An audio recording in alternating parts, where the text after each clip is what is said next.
Kenny Bayless. What I say you must obey. Hey guys.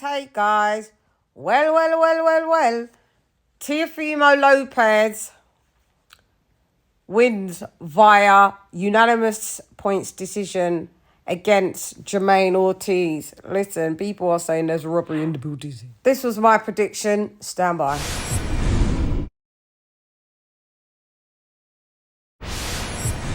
So as you can see, I picked split decision. I knew that Ortiz can switch it because I saw him switch it against Jamal Herring. He switched it there, but he decided to come out and stay southpaw. Kind of like what Errol Spence had to face with Terence Crawford, but I mean it's not the same level of southpaw. But Jamaine Ortiz was southpaw nonetheless. Listen, in my opinion, I had Ortiz winning probably 8-4, maximum 7-5 for giving Teo 5 rounds. I think I had it neck and neck by round 4. I mean, I'm not averse for people that had it 3-1 to Ortiz, but I think I didn't score it, but I loosely was just, scoring it in my mind. I will do a rewatch of point score and then I'll clarify, but just off rip, 2-2 by the 4th round. And then I think Jamaine, at first I thought Jamaine took all the championship. Teo took all the championship rounds. He took round 12, and I think he took maybe round 10.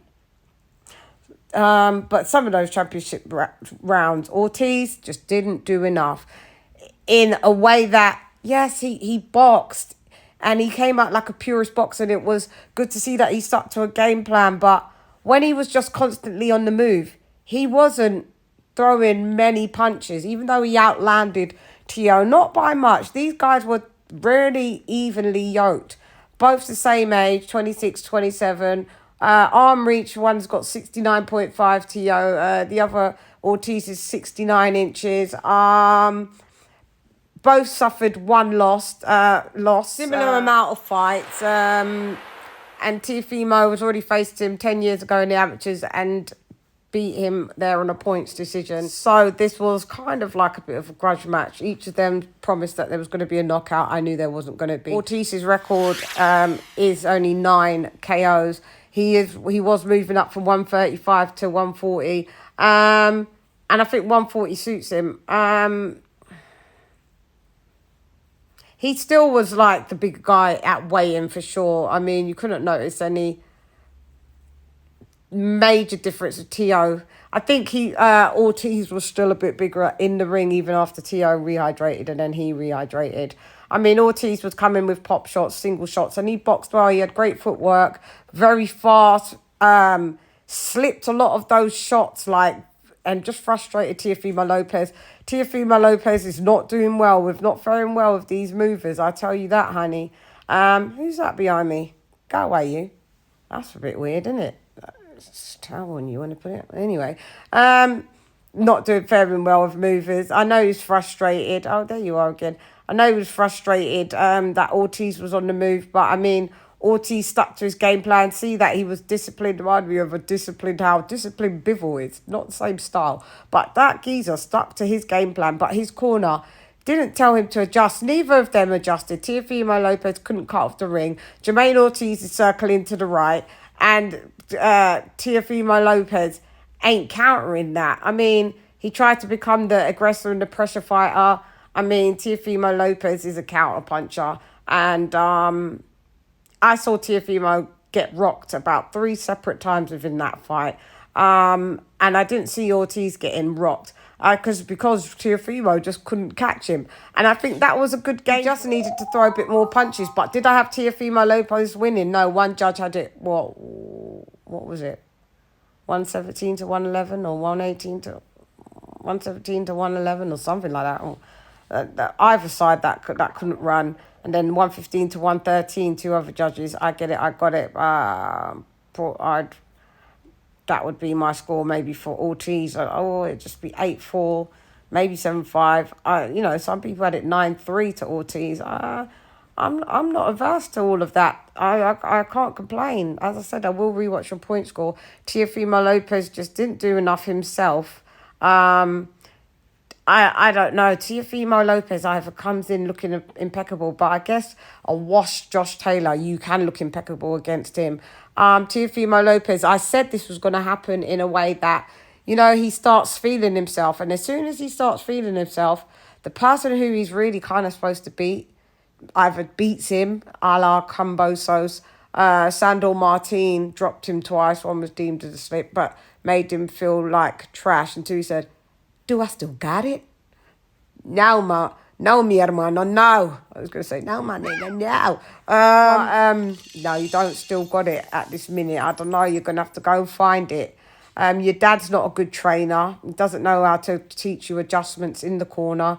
I heard it, and you know what I mean? And Ortiz's corner failed him as well, telling him kind of he was up. They should have told him to press the gas. Listen, Teofimo Lopez is a bit long in the tooth, coming from an extensive background into like 21 fights. And, you know, I appreciate the lad that, you know, he's a 2-division champ.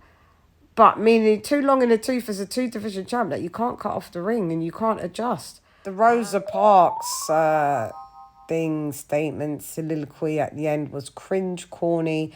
It was pandering because you remember, leave them with their black fighters. So, you know, now you're still doing damage control.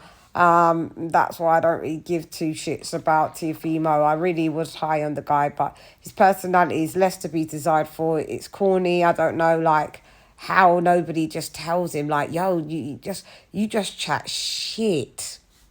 So yeah, he gave a Rosa Parks speech, and everyone was like, what? Like, do what?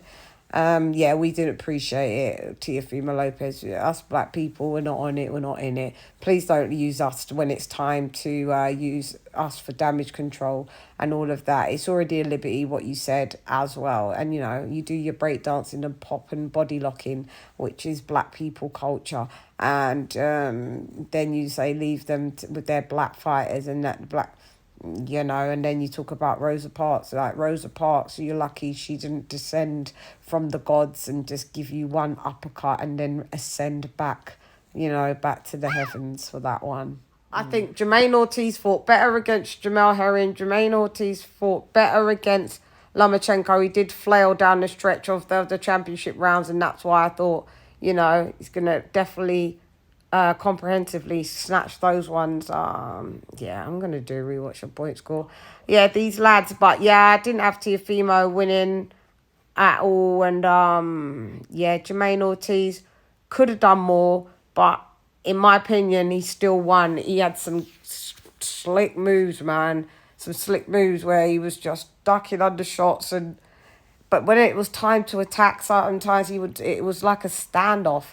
Both of them would kind of stand off, and it was Teo trying to respect his lack of power, like, because I think at times Teo tried to just walk through shots, but I think Teo don't trust his chin, and nor should he, because he's a chinny little motherfucker. I'll tell you that, man. He gets dropped by light punches, and that's how I know he's like chinny.